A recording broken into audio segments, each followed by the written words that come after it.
yang sering kita lalai ya. Bahwasanya di sana ada namanya hari akhirat dan di sana ada namanya yaumul hisab, yaitu hari perhitungan. Artinya apa yang kita lakukan di atas muka bumi ini semuanya tercatat dan akan ditanyakan oleh Allah Subhanahu wa taala. Di antara nama-nama hari kiamat adalah yaumul hisab, sebagaimana datang dalam beberapa ayat. Allah Subhanahu wa taala berfirman, "Hadza ma tu'aduna li yaumil hisab." Setelah Allah menyebutkan tentang kenikmatan surga di antaranya bidadari, Allah mengatakan, "Hadza ma tu'aduna li yaumil hisab." Inilah yang kalian dijanjikan pada yaumul hisab, yaitu pada hari hisab, yaitu pada hari akhirat. Demikian juga seperti firman Allah Subhanahu wa taala, orang-orang kafir mereka sesumbar, wa qalu, ya, mereka berkata kepada Nabi sallallahu alaihi wasallam, "Ajil lana Rabbana ajil lana qittana li yaumi qabla yaumil hisab." Ya Rabb kami, segerakanlah hukuman azab bagi kami sebelum yaumul hisab. Jadi yaumul hisab adalah perkara yang diutarakan oleh Nabi sallallahu alaihi wasallam, dikenal oleh orang musyrikin dan mereka mengingkari hal tersebut, bahkan mereka mengatakan turunkan azab sebelum yaumul hisab. Demikian juga Nabi Musa alaihissalam, sebagaimana Allah abadikan dalam Al-Qur'an, beliau berkata, "Wa qala Musa inni u'udzu bi rabbi wa rabbikum min kulli mutakabbirin la yu'minu bi yaumil hisab." Kata Nabi Musa, sungguhnya aku berlindung kepada Rabbku dan Rabb kalian dari orang yang sombong yang tidak beriman kepada yaumul hisab, tidak beriman kepada hari perhitungan. Dan tentunya ini adalah konsekuensi dari keadilan Allah Subhanahu wa taala. Kita melihat di alam semesta ini, ya, ada yang dizalimi, ada yang menzalimi, ada yang berbahagia dengan kesengsaraan orang lain, ya. Dan seperti itu, ya, ada yang menzalimi, ada yang dizalimi, ada yang dirampas hartanya, ada yang dibunuh, ada yang membunuh, ya. Dan itu semua tidak akan dibiarkan begitu saja, ya. Akan ada hari di mana semuanya akan ditanya oleh Allah Subhanahu wa taala, ya. Hari tersebut adalah yaumul hisab. Al-hisab secara bahasa artinya perhitungan, tapi kalau kita artikan lebih kena, saya pikir adalah audit, ya. Namanya diaudit, yaitulah yaumul hisab. Seorang diaudit amalnya. Ya, makanya agar seorang ringan auditnya nanti di hari kiamat kelak, dia hendaknya mengaudit dirinya sebelum diaudit oleh Allah pada hari kiamat kelak. Sebagaimana perkataan Umar bin Khattab radhiyallahu taala anhu, "Hasibu anfusakum qabla an tuhasabu wa zinuha qabla an tuzanu." Kata Umar bin Khattab radhiyallahu taala anhu, hisablah diri kalian, itu auditlah diri kalian, timbang-timbang keburukan, kebaikan, ya. Kasih waktu meskipun 5 menit setiap hari mengaudit. Kalau enggak setiap hari, setiap pekan. Audit, dicek kembali apa yang telah kita lakukan selama ini. Qabla an tuhasabu, sebelum kalian dihisab pada hari kiamat kelak. Siapa yang menghisab dirinya pada hari di dunia ini, maka akan mudah hisabnya pada hari kiamat kelak. Kenapa? Karena hari ini tidak ada hisab, ya. Hisab nanti hari akhirat. Ya, al-yaum amalun bila hisab, ghadan hisabun bila amal. Hari ini seorang beramal tidak ada hisabnya, Allah tidak akan menghisab. Tapi hari kiamat kelak yang ada hisab tidak bisa beramal lagi. Ini hari kita akan bertemu dengan hari tersebut untuk mempertanggungjawabkan segala amal perbuatan kita, apa yang kita lihat, apa yang kita dengar, apa yang kita ucapkan, apa yang kita utarakan, apa yang kita ketik, apa yang kita fikirkan dalam hati kita, ya, ini semua akan diungkap pada hari kiamat kelak. Kata Allah Subhanahu wa taala, "Yauma tubalas sarair", hari di mana rahasia dibongkar oleh Allah Subhanahu wa taala. Ikhwan dan akhwat para dokter yang dirahmati Allah Subhanahu wa taala, di sana ada beberapa kaidah yang berkaitan dengan yaumul hisab. Saya akan sebutkan beberapa kaidah tersebut, ya. Ini saya ambil dari buku saya, ya. Judulnya adalah Syarah Rukun Iman jilid kedua, tentang iman bil yaumil akhir, ya. Di antaranya tentang yaumul hisab.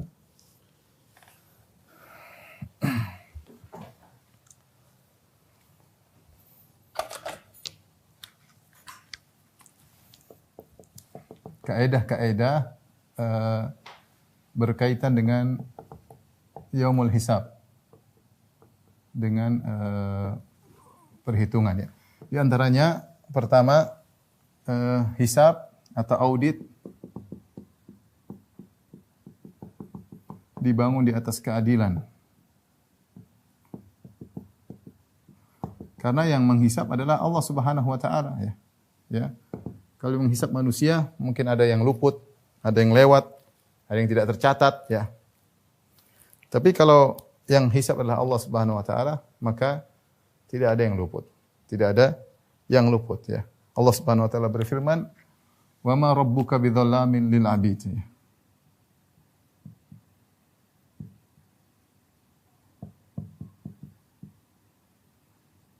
Allah tidak berbuat zalim kepada siapapun. Inna Allah la yadhlimu mithqala dzarrah ya. Inna Allah la yadhlimu mithqala dzarrah. Allah tidak akan berbuat zalim meskipun hanya sebesar zarrah. Ya, makanya ketika dalam hadis yang masyhur disebut dengan hadis Sahibul Bitaqah, ketika dibuka bagi dia catatan amal, 99 catatan amal, yang setiap catatan amal kalau dibuka sejauh mata memandang, maka dia lihat amal yang dia lakukan diperlihatkan kepada dia, maka Allah bertanya kepada orang tersebut, "Hal zalamaka katabatil hafizun?" Apakah malaikat-malaikat yang aku tugaskan untuk mencatat amalmu berbuat zalim kepadamu? Coba dicek. Ada amal yang lewat enggak? Jangan-jangan ada maksiat yang ditulis padahal tidak, atau ada amal soleh yang kau lakukan ternyata tidak tercatat. Kata dia, la, tidak ada. Semuanya pas. Semuanya pas. Allah tidak mendolimi sedikit pun. Makanya Allah mengatakan dalam Luqman, dalam surat Luqman berkata kepada putranya, "Ya bunayya innaha in takum mithqala habbatin min khardalin fatakum fi sakhratin aw fis samawati aw fil ardi ya'ti biha Allah." Wahai putraku, sungguhnya amalmu itu baik atau buruk, meskipun hanya sebesar biji sawi, fatakum fi sakhrah, tersembunyi dalam sebuah batu, au fis samawati, atau dilemparkan di luar angkasa sana, au fil ardi, atau terbenam dalam bumi, ya'ti biha Allah, Allah akan hadirkan. Tidak ada yang terzalimi, Allah akan hadirkan. Amal kau sembunyikan, ya, masukkan dalam batu, tetap Allah akan hadirkan. Kau lempar keluar angkasa sana, Allah akan hadirkan. Kau tanam dalam bumi, Allah akan hadirkan. Amal yang dilakukan oleh seorang, niat yang baik ya, meskipun tersembunyi di relung hati yang paling dalam, akan Allah hadirkan. Akan Allah hadirkan. Karena Allah tidak zalim, semuanya akan dihadirkan pada hari kiamat kelak. Jadi seorang tidak usah ragu, yang menghisapnya adalah, yang mengauditnya adalah Allah Subhanahu wa taala yang Maha Adil. Tidak akan ada kezaliman sedikit pun. Ya. Ini yang pertama. Yang kedua, seseorang tidak akan menanggung dosa orang lain. Jangan khawatir ya. Di antara bentuk keadilan tidak akan menanggung dosa orang lain. Ini hukum asal. Kecuali kalau dia punya peran, punya andil dalam dosa tersebut, ya. Kaidah mengatakan wala taziru waziratu wizra ukhra. Allah Subhanahu wa taala berfirman, ya. Wala taziru waziratun wizra ukhra.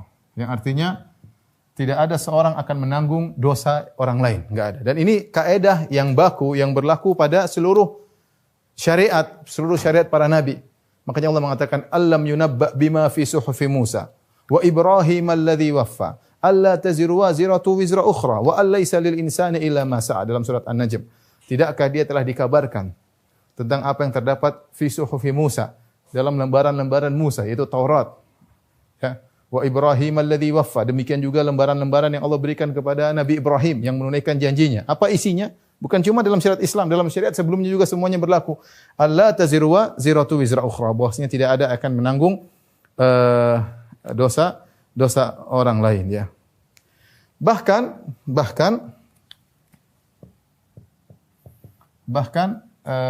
seseorang tidak menanggung dosa kerabatnya, ayahnya atau anaknya, ya. Makanya ketika Allah Subhanahu wa taala menyebutkan tentang seorang anak bisa menyusul bapaknya di surga, tapi ketika berbicara tentang dosa, Allah mengatakan masing-masing menanggung dosanya. Ya, kata Allah Subhanahu wa taala, "Walladzina amanu wattaba'tuhum dzurriyyatuhum biimanin alhaqna bihim dzurriyyatahum wa ma alatnahum min amalihim min syai', kullu imri'in bima kasaba rahim." Ketika orang tua mencapai level tinggi di surga, bisa jadi anaknya nyusul, tapi ketika berbicara tentang dosa, kata Allah, "Kullu imri'in bima kasaba rahim." Kata Allah Subhanahu wa taala, masing-masing, ya. Kullu imri'in bima kasaba rahim. Masing-masing bertanggung jawab atas apa yang dia kerjakan. Masing-masing bertanggung jawab atas apa yang dia kerjakan. Kecuali, perhatikan, kecuali dia punya andil atau peran dalam dosa tersebut. Baru dia ikut tanggung. Dan ini dalilnya banyak, bahwasanya orang yang punya andil dalam dosa, dia akan bertanggung jawab. Ya. Dia ikut juga memikul dosa tersebut. Allah Subhanahu wa taala berfirman, "Wala yahmilunna athqalahum wa athqalan ma athqalihim."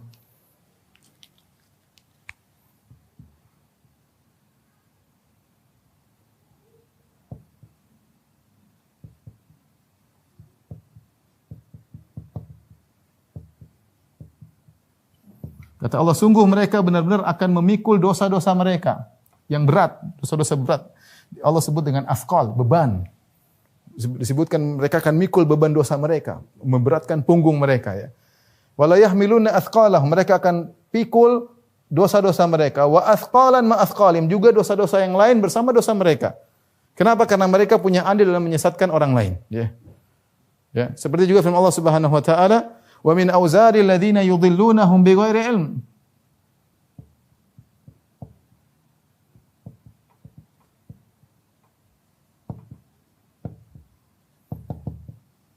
Ala sa'a ma yazirun, kata Allah, dan juga mereka akan memikul dosa-dosa orang yang mereka sesatkan ketika di dunia. Dia punya andil dalam menyesatkan orang, mengajarkan yang tidak baik, mengarahkan kepada keburukan, mengajarkan kesyirikan, mengajar kebid'ahan, mengajar kemaksiatan. Dia punya andil. Dia punya andil, maka dia tidak memikul dosa-dosanya sendiri, dia juga akan memikul dosa orang lain. Makanya Nabi SAW mengatakan, "Wa man sanna fil islami sunnatan sayyi'ah, falaha wizruha wa wizru man amila biha." Barang siapa yang mencontohkan perbuatan buruk, maka bagi dia dosanya dan dosa orang mengikutinya. Ya. Jadi, tapi hukum asal, kalau seorang tidak memikul, tidak punya peran dalam dosa orang lain, maka dia tidak akan menanggung dosa orang lain. Ini berkaitan dengan hisab. Ya. Yang ketiga, setiap orang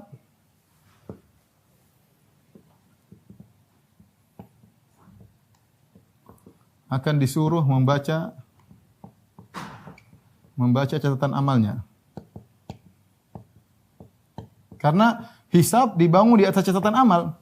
Catatan amal dibuka, ditanya, begini enggak, begitu enggak, begini enggak, benar enggak, dicatat. Dan audit tersebut berdasarkan data yang masuk. Audit tersebut berdasarkan data yang masuk di mana? Catatan amal. Ya. Kata Allah Subhanahu wa taala, "Kullu insanin alzamnahu ta'irahu fi unuqihi wa nukhriju lahu yaumal qiyamati kitaban yalqahu mansyura, iqra' kitabak kafa bi nafsika al-yawma 'alaika hasiba, man ihtada fa inna ma yahtadi li nafsihi." Dalam surat Al-Isra. Kata Allah, setiap orang kami kalungkan catatan amalnya.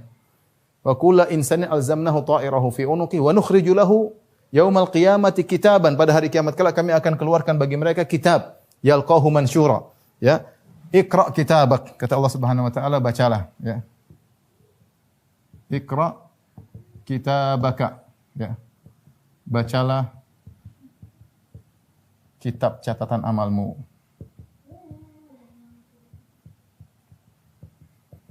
Jadi semua orang suruh baca. Bahkan sudah terbuka, yalqahu mansyura, sudah terbuka, semua orang bisa baca. Semua orang bisa baca. Allah juga menyatakan dalam Al-Qur'an, "Yauma tajidu kullu nafsin ma 'amilat min khairin muhdara wa ma 'amilat min su'in." Hari di mana setiap jiwa akan melihat apa yang dilakukan selama ini hadir di hadapan dia, hadir dalam bentuk catatan. Catatan seperti apa, Allah alam bisawab, ya.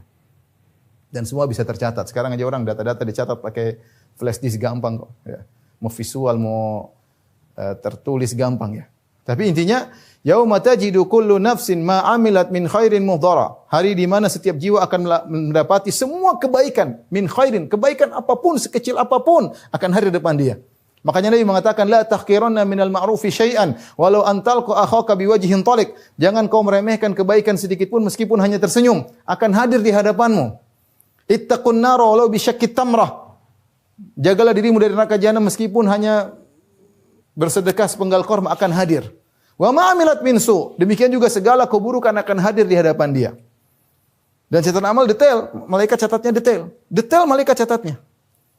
Makanya dalam Al-Qur'an juga Allah mengatakan wudi al-kitab fataral mujrimina mushfiqina mimma fihi wa yaquluna ya wailatana ma li hadzal kitabi la yughadiru saghiratan wala kabiratan illa ahsaha wa wajadu ma amilu hadira. Ketika diletakkan catatan amal, maka orang-orang mujrimin, para pendosa berkata, celaka kita, ini kitab apa seperti ini? Tidak ada yang ditinggalkan, yang kecil maupun besar semua ditulis di situ. Wa wajadu ma amilu hadira, dan mereka dapati semua yang mereka kerjakan hadir di hadapan mereka. Wala yadhlimu rabbuka ahadan. Allah tidak menzalimi. Semua tercatat. Tidak ada ditambah-tambahin, tidak ada dikurang-kurangin. Karena hisab dibangun di atas keadilan. Kemudian di antara kaidah yang berkaitan dengan yaumul hisab adalah dihadirkan saksi.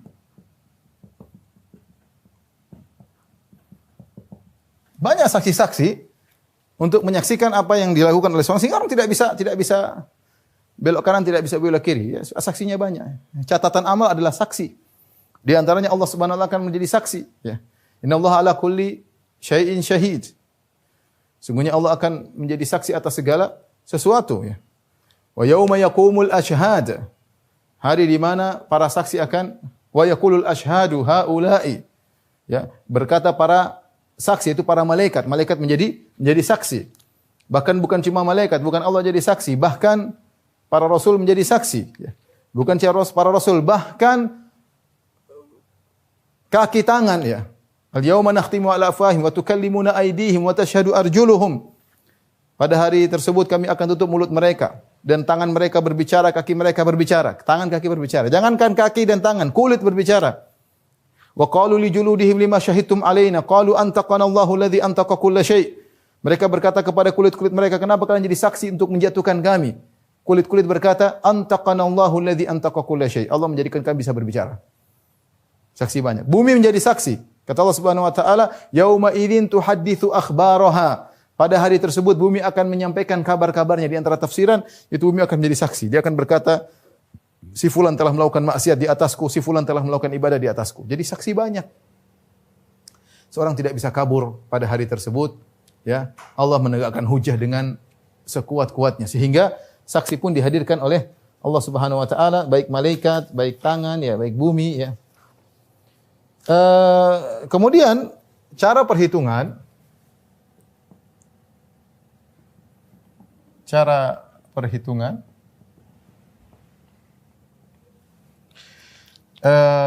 satu kebaikan dicatat minimal 10 kali lipat hingga 700 kali lipat hingga tidak terhingga yang Allah kehendaki, hingga berlipat-lipat yang Allah kehendaki.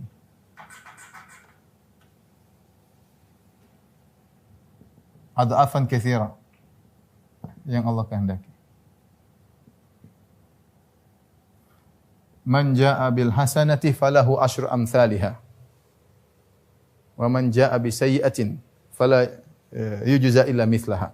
Kata Allah Subhanahu wa taala, siapa yang datang dengan satu kebaikan, falahu asyru amsalihha, maka dia akan mendapatkan 10 kali lipat minimal. Ya, barang siapa melakukan keburukan, catatan cuma satu, ya.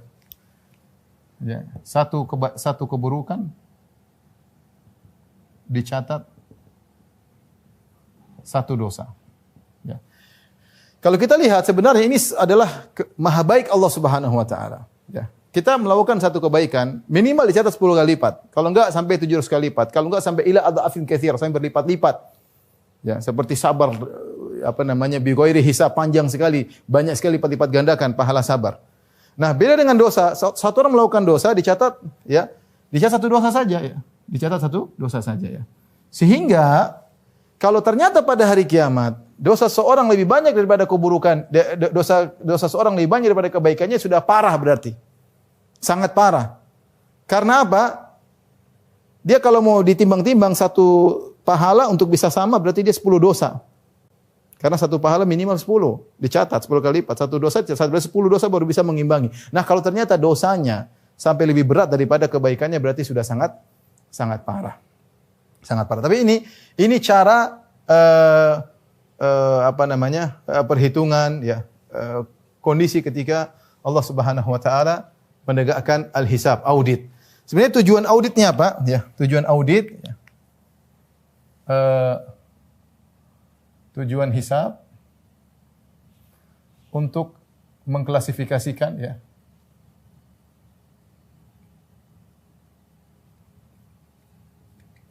kebaikan dan keburukan sebelum ditimbang. Sebelum ditimbang. Taib, ini beberapa kaidah berkaitan dengan hisab. Selanjutnya kita akan bahas beberapa permasalahan. Tolong dihapus.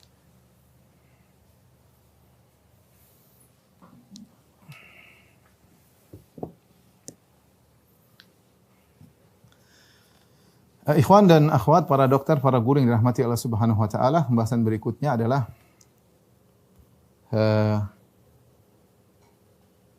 apakah orang-orang kafir dihisab?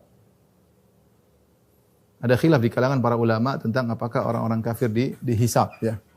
Setelah para ulama sepakat bahwasanya orang-orang kafir amal mereka semua sirna, tidak ada nilainya sama sekali. Wa qadimna ila ma amilu min amalin faja'alna haba'an manthura, ya, kami hadirkan amal mereka lalu kami jadikan amal mereka debu yang berterbangan, tidak ada nilainya. Kata Allah Subhanahu wa taala, "Wa laqad uhiya ilaika wa ilal ladzina min qablik la in asyrakta la yahbatanna 'amaluk wa la takunanna minal khasirin." Kalau kau melakukan kesyirikan wahai Muhammad, la yahbatanna 'amaluk, maka akan gugur seluruh amalanmu. La yahbatanna 'amaluk. Orang musyrik, orang kafir, amalan sebesar apapun akan gugur, tidak ada nilainya karena tidak dibangun di atas pondasi tauhid. Tidak ada nilainya sama sekali. Ya, meskipun sebanyak apapun. Oleh karenanya ketika Aisyah radhiyallahu taala anha bertanya kepada Nabi sallallahu alaihi wasallam tentang Abdullah bin Juda'an, seorang yang rajin, yang baik, yang dermawan, yang meninggal dalam kondisi musyrik. Dalam Sahih Muslim kata Aisyah radhiyallahu taala anha, ya Rasulullah, Abdullah bin Juda'an, ya Rasulullah ibnu Juda'an, kana yasilur rahim wa kana yakrid dhaif, kana yut'imu ta'am. Hal yanfa'uhu dzalik? Ya Rasulullah, Abdullah bin Juda'an dahulu suka menyambung silaturahmi, dahulu suka memberi makan kepada fakir miskin, dahulu suka memuliakan tamu. Apakah bermanfaat apa yang dia lakukan? Kata Nabi sallallahu alaihi wasallam, lam yakul yauman qad rabbi ghfirli khati'ati yaumaddin. Tidak bermanfaat, kata Nabi. Tidak pernah sekalipun dia berucap, ya Rabbku, ampunilah aku dosa-dosaku pada hari pembalasan kelak. Dia tidak beriman dengan hari akhirat. Meninggal dalam kondisi musyrik. Seluruh amal perbuatannya tidak akan diterima. Nah, timbul pertanyaan, kalau ternyata amalnya tidak ada, ngapain dihisab? Maka khilaf di kalangan para ulama, ya. Ada yang mengatakan bahwasanya orang-orang kafir tidak dihisab. Karena ngapain dihisab sementara amal mereka tidak ada? Ketika amal mereka tidak ada, maka tidak ada hisab bagi mereka. Pendapat kedua mengatakan bahwasanya orang-orang kafir juga dihisab. Ya. Ini pendapat yang lebih kuat. Ya. Zahir-zahir ayat menunjukkan bahwasanya mereka dihisab, ya. Di antaranya banyak dalil menunjukkan mereka dimizan, ditimbang amal mereka. Kata Allah Subhanahu wa taala, "Wa amman khaffat mawazinuhu fa ummuhu hawiyah." Adapun orang yang ringan timbangan kebajikannya, ya, lebih berat keburukannya, maka tempat kembalinya neraka jahanam. Dan kita tahu namanya mizan itu setelah hisab. Mizan setelah hisab berarti mereka mengalami proses hisab kemudian mizan, ya. Kemudian juga datang dalam banyak ayat Allah manggil mereka, ya. Kata Allah, wa yauma yunadihim fayaqulu madza ajabtumul mursalin. Allah panggil mereka pada hari kiamat, Allah bertanya, apa yang kalian jawab kepada seruan para rasul? Menunjukkan mereka orang kafir, mereka ditanya oleh Allah Subhanahu wa taala. Dalam ayat yang lain kata Allah, wa yauma yunadihim fayaqulu aina syuraka'i alladziina kuntum taz'umun. Kata Allah Subhanahu wa taala pada hari kiamat kelak, mana sekutu-sekutu yang dahulu kalian sangka menjadi sekutu-sekutuku, mana mereka? Jadi Allah menghisab mereka, ya. Allah menghisab mereka. Kemudian juga wa man khaffat mawazinuhu fa ulaika alladziina khasiru anfusahum fi jahannam khalidun. Dan orang-orang yang ringan timbangan mereka, timbangan kebaikan mereka ringan, maka mereka adalah orang-orang yang merugikan diri mereka sendiri dan mereka kekal dalam neraka jahanam. Dalil-dalil ini semua menunjukkan bahwasanya mereka juga dihisab meskipun mereka kafir. Taib, kalau amal mereka semua sudah sirna, tidak ada nilainya, lantas kenapa mereka dihisab? Ya. Jawabannya, para ulama mengatakan ada beberapa hikmah tujuan mereka dihisab. Di antaranya 3 disebut oleh para ulama. Pertama, untuk menegakkan hujjah, ya. Kedua, untuk menghinakan mereka, dan yang ketiga untuk mengetahui derajat mereka di neraka jahanam. Ya, ini 3 sebab kenapa mereka dihisab. Pertama, untuk menegakkan hujjah. Dengan dihisab mereka tahu catatan amal mereka, ya. Ya. Wa amma man utiya kitabahu bishimalih. Adapun orang menerima catatan dengan tangan kiri, orang kafir di antaranya. Wa man utiya kitabahu wara'a dhahri, dan orang-orang yang menerima catatan amal mereka dari belakang mereka. Ini ditegakkan hujjah, diperlihatkan catatan amal mereka. Ya, penuh dengan maksiat dan dosa kekufuran, ya, kefasikan dan yang lainnya. Untuk ditegakkan hujjah. Allah Subhanahu wa taala menegakkan hujjah bagi hamba-hambanya termasuk kepada orang-orang kafir. Ini hikmah kenapa mereka dihisab meskipun mereka kafir. Yang kedua adalah untuk mempermalukan mereka, ya. Dibuka aib mereka, dibongkar catatan amal mereka sehingga mereka dipermalukan. Seperti firman Allah Subhanahu wa taala dalam surat Al-An'am ayat 30, "Walau tara idh wuqifu ala rabbihim, qala alaysa hadza bil haqqi? Qalu bala wa rabbina, qala fadhuqul adzaba bima kuntum takfurun." Seandainya engkau lihat kondisi yang sangat yang mengharukan, ya. Bagaimana ketika mereka orang-orang kafir diberhentikan, ditanya oleh Allah Subhanahu wa taala. Qala alaysa hadza bil haqq? Bukankah hari kiamat ini benar? Sementara mereka ketika di dunia mereka mengingkari hari kiamat. Bukankah hari kiamat ada? Bukankah ini hak? Qalu bala wa rabbina, kata mereka, benar ya Rabb kami, benar kami akui ada. Tapi percuma, kata Allah, qala fadzuqul adzab bima kuntum takfurun. Silakan kalian merasakan adab atas kufuran yang kalian lakukan selama di dunia. Ya, jadi Allah permalukan mereka, ya. Dalam ayat yang lain kata Allah, ya ma'syaral jinni wal insi alam ya'tikum rusulun minkum yaqussuna 'alaikum ayati wa yunzirunakum liqa'a yaumikum hadza. Qalu syahidna 'ala anfusina wa gharatuhumul hayatud dunya wa syahidu 'ala anfusihim annahum kanu kafirin.